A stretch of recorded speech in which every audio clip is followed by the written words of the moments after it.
we look at, so that was your old one. So I think distance from the ball is fine, but you look at your old backswing you had, no wrist there at all, club going way on the inside. Look at that golf. Oh, sorry, go back a frame. So that felt to you a full swing, okay, with your natural move with your arms, okay. This felt to you a half swing, but very wristy. Yeah? So the wrist was hinging up. The club now is more in front. It's not so much whipped inside. That's going up more now. This felt to you a shorter swing. Which is the longest swing of those two? So that just shows. This is the interesting thing I find with a lot of golfers when they sort of start making changes.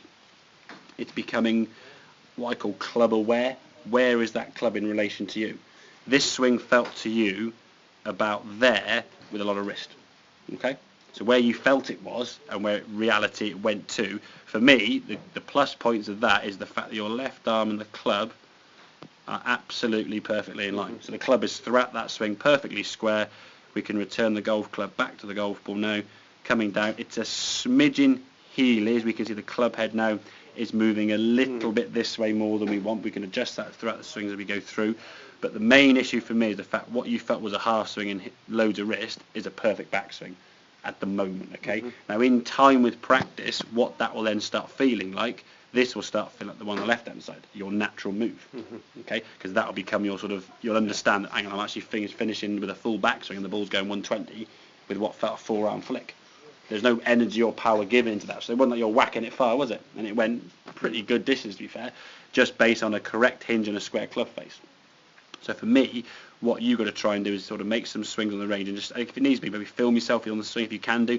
Just try and get some information or feedback is how far is the club actually going. I would say the ball flight will tell you that. If you get a reasonable strike and it's going 120, 130 yards, you're not going to be swinging it to there. Physically impossible, but that being rude, you're not Dustin Johnson or any of those boys. It's not going to go 120 with a half swing, okay? You're not going to be in a 7-9, 170, 180, so a half is not going to go 120, okay? So where the ball flight's going will tell you how far the club's going back. If it's going 60, 70 yards, then yeah, you're probably going half swing. Maybe 80 yards, maybe 90, okay? Yeah. But if we're getting the ball as far as you did, that's the move we're trying to make it into the top of the back. That felt to you really wristy, and with that being, you said horrible. But if we pick that there now, you could stand on any drivers, any tournament like that. That's a pretty damn good position, to be fair. Your left arm's nicely across your shoulders there. You've gone back on the correct position, in and up rather than around here and lifting your arms up. So you've got to the right position now by going up on this angle rather than going in and then up and then over the top. And when you go to the top, then you start coming back down this way, hence sort of the over the top move. Okay, if your arm's going to swing up and down on this line, going up and down straighter, you've got a chance because you're going up on one plane, coming down on one plane. If you go in and then up and then back over, you're changing the angles all the time, and that's going to reduce, unfortunately, the old dreaded off the hosel and the shank on the top. And I think what's happened is some of the top shots you get is just your fear of hitting the goal, but almost like a tension of the muscles in bank, just flinching and just bringing the arms up. So the club rises up half an inch or an inch or so, and you just top it on the ground 100 yards or whatever.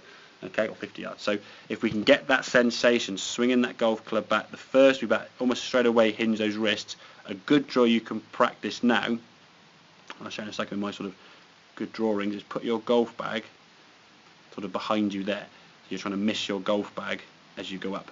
In your case, you just go to the top part of your golf bag, but it's going to give you something to work on. The other one, you can use the wall behind you if you want to, or you want to be playing shots with the wall, because as you come through, you will hit the wall on your follow through. But with the backswing of the bag, it will just give you feedback as to what you're hitting. Okay, in terms of swinging, maybe on off the range, get yourself sort of next to a wall and just make a few sort of half backswings. So the club sort of around about here. What we'd look to try is the club sort of up here, away from the wall there. Okay, so you're probably a good sort of 1 foot length. That'd be about the width of the length of your foot.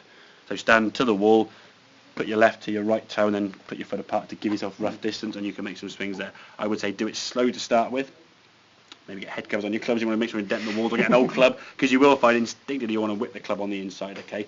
And what it will train in is sort of the muscle memory of how that club goes up a bit more, as opposed to going in and around there a bit too flat. Yeah. Okay, once that club gets flat around there, you then got to try and start lifting that club up in the air, and it's just that lifting causes the lift over the top.